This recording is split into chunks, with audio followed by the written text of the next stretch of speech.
بسم اللہ الرحمن الرحیم۔ 16 دسمبر 1971، تاریخ کا سیاہ ترین دن۔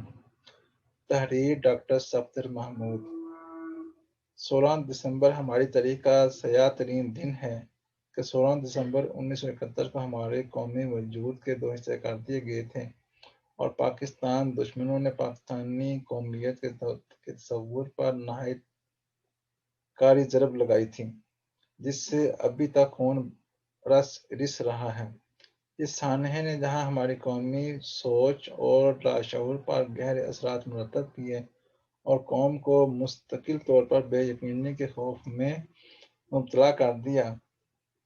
وہاں ملک کے اندر بھی علیحدگی پسند عناصر کی حوصلہ افزائی کی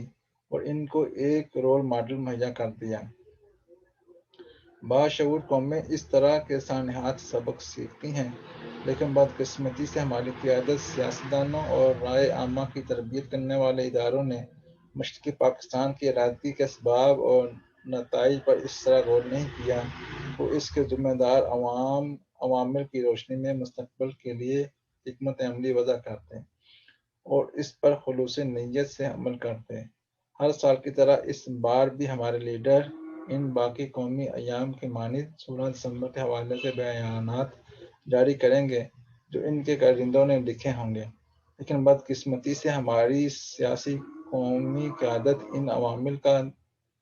تدارک حاصل کرنے کی ہرگز کوشش نہیں کرتی جس نے ہمارے قومی وجود کے دو حصے کر دیے۔ بلا شبہ مشرقی پاکستان کی علیحدگی میں بھارت نے فیصلہ کن کردار سر انجام دیا، اور اگر بھارت پاکستان سے 1947 کی تقسیم کا بدلہ چکانے اور سبق سکھانے کے لیے عوامی لیگ کی سرپرستی نہ کرتا، مکمل باہمنی کو اسلحہ اور تربیت سے لیس نہ کرتا اور مشرقی پاکستان پر فوجی یلغار کر کے ہمارا بازو نہ کاٹ دیتا، تو شاید ہم اس سانحے سے دوچار نہ ہوتے۔ بھارت کے علاوہ پاکستان کو توڑنے میں روس نے بھی اہم کردار سر انجام دیا، جس کی مکمل اور خوفناک حمایت بھارت کو حاصل تھی۔ اس حمایت کو عملی جامہ پہنانے کے لیے 10 سالہ دوستی کے معاہدے کی آڑ میں جہاں روس نے بھارت کو بے پناہ اسلحہ فراہم کیا،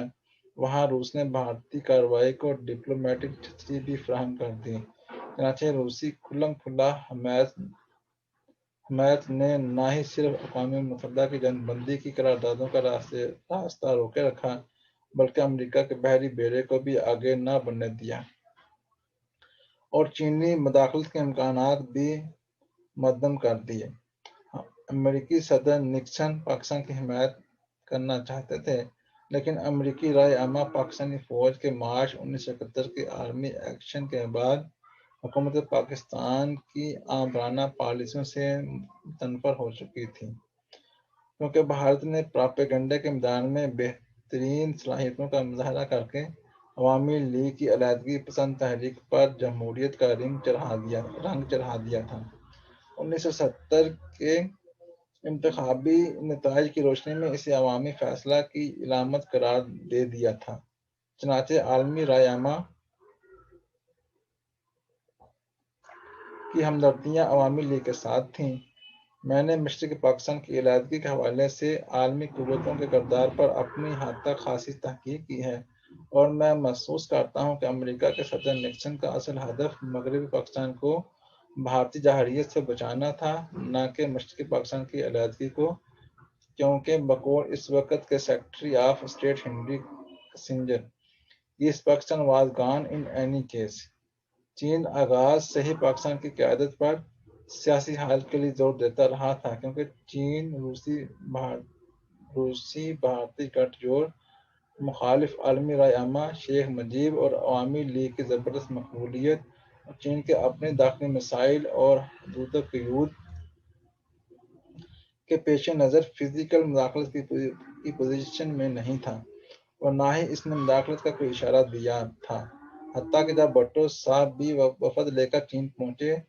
تو چین لائی نے سیاسی حل پر زور دیا،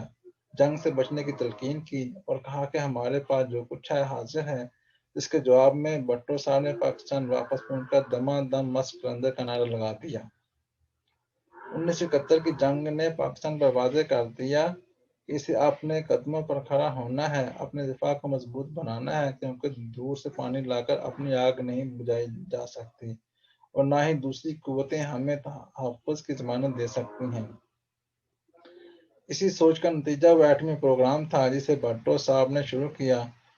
اور نواز شریف نے دھماکے کر کے پاکستان کو ایٹمی قوت بنا دیا۔ بھارت کے اسی قرض کو چکانے کے لیے ضیاء الحق نے خالصتان کی علیحدگی پسند تحریک کی بے پناہ حمایت کی اور کشمیر میں آزادی کی تحریک کو آگے بڑھایا۔ 1980 کی دہائی اس لحاظ سے قابل غور ہے کہ ایک طرف ضیاء الحق افغانستان میں روس کے خلاف مجاہدین کی سرپرستی کر کے اور روس کو شکست دے کر 1971 کا قرض چکا رہا تھا، تو دوسری طرف ہندوستان میں خالصتان تحریک کی مدد کر کے وہی کردار سر انجام دے رہا تھا جو بھارت نے عوامی لیگ کی مدد اور سرپرستی کر کے سر انجام دیا تھا۔ ضیاء الحق کی پالیسیوں کے نتائج آج ہم فاٹا اور بلوچستان میں بھگت رہے ہیں، کیونکہ پاکستانی طالبان کو روس اور بھارت مدد فراہم کر رہے ہیں، جبکہ بھارت کل کا بلوچستان کی علیحدگی پسند عناصر کی سرپرستی کر رہا ہے۔ اس لیے میرے نزدیک صوبائیت کے مسئلے کا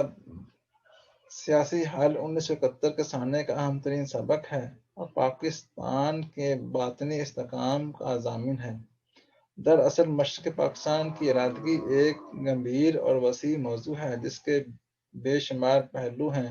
جس کے پیچھے تاریخی، سیاسی، معاشی اور کئی عوامل کار فرما نظر آتے ہیں۔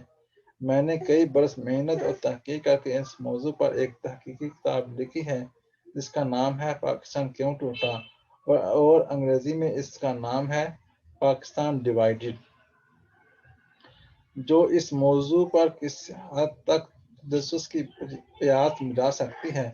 پاکستان کی تاریخ اور سیاست کے تناظر میں مشرقی پاکستان کی علیحدگی کی تحریک کیسے پروان چڑھی، یہ ایک طویل داستان ہے، لیکن اس کی ایک بنیادی وجہ صوبائی خود مختاری کا تصور اور مطالبہ تھا، جس کے تحت صوبوں کو اس قدر خود مختاری دی جانی تھی کہ وہ اپنی معاملات میں آزاد ہوں اور اپنے وسائل پر قادر ہوں، جبکہ پاکستان کی مرکزی حکومت مضبوط مرکز کی حامی تھی۔ صوبائی خود مختاری پر پابندیوں نے محرومی کے احساس کو جنم دیا اور آبادی کے لحاظ سے بڑا صوبہ بے انصافی کے احساس میں مبتلا ہو گیا۔ اس احساس کو لسانی تحریک، معاشی بے انصافی، اکثریتی صوبہ ہونے کے باوجود سروسز میں کم کوٹہ، سیاسی و قومی ڈھانچے میں احساس شرکت کی کمی، سب سے بڑھ کر طرز حکومت نے دو آنچہ کر کے دونوں بازوؤں کے درمیان نفرت کی دیوار کھڑی کر دی اور بنگالی بھائی یہ سوچنے لگے کہ پاک پنجاب فوج کے ذریعے پاکستان پر قابض ہے اور بنگالی اکثریت کے باوجود اقتدار سے محروم ہیں،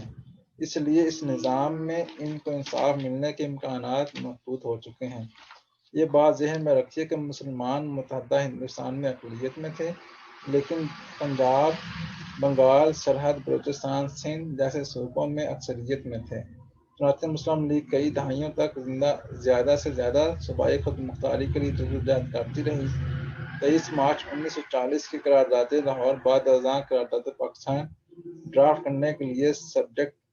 کمیٹی بنائی گئی، جس کا سربراہ مولوی فضل الحق شیر بنگال تھا، جس نے یہ قرارداد پیش کرنے کا اعزاز بھی حاصل کیا۔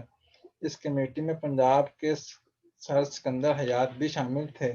جو متحدہ ہندوستان میں صوبائی خود مختاری کے داعی تھے۔ جناح آف پاکستان کے مصنف سٹینلے وربٹ کا کہنا خاصی حد تک درست ہے کہ قرارداد پاکستان وہم اور کنفیوز تھی، کیونکہ اس سے کئی مفاہیم نکلتے تھے۔ مولوی فضل الحق اس میں آزاد بنگال اور سر سکندر حیات خود مختار پنجاب دیکھ رہے تھے، لیکن قائد اعظم نے اسی روز صحافیوں سے گفتگو کرتے ہوئے یہ واضح کر دیا کہ قرارداد پاکستان کا مطلب صرف اور صرف ایک پاکستان ہے۔ سٹینلے صفحہ نمبر 185 قائد اعظم صوبائی خود مختاری کے حامی تھے کیونکہ وہ خود اس کے لیے جدوجہد کرتے رہے تھے۔ کہنے کا مطلب یہ تھا کہ صوبائی خود مختاری پاکستان کی بنیاد میں شامل ہے، اور ہماری قیادت نے اس اصول کو جھٹلا کر مشرق پاکستان کی علیحدگی کی راہ ہموار کی۔ چنانچہ 1971 کے سانحے کا سب سے بڑا سبق یہ ہے کہ اگر پاکستان کو داخلی اور باطنی طور پر مضبوط بنانا ہے تو صوبائی مختاری کے تصور کو شرمندہ تعبیر کرنا ہوگا۔ یقین رکھیے کہ اکائیاں مضبوط ہوں گی تو ملک مضبوط ہوگا۔ تمام صوبوں اور تمام پاکستانیوں کو اقتدار کے احاطے میں احساس شرکت حاصل ہوگا تو وہ ملک کے جسم میں خون بن کر دوڑیں گے اور قومی جسم مضبوط ہوگا۔ فوجی حکومتوں نے جہاں ہمارے ملک کے جسم پر اور بہت سے کاری زخم لگائے ہیں، وہاں صوبائی خود مختاری کے تصور سے انکار کر کے اتنا گہرا زخم لگایا ہے جس کے خون سے علیحدگی کی تحریکیں پروان چڑھ رہی ہیں۔ جمہوری حکومت کا یہ فرض ہے کہ وہ جمہوریت کے تقاضے پورے کرے اور ان زخموں پر مرہم رکھیں۔ اللہ حافظ۔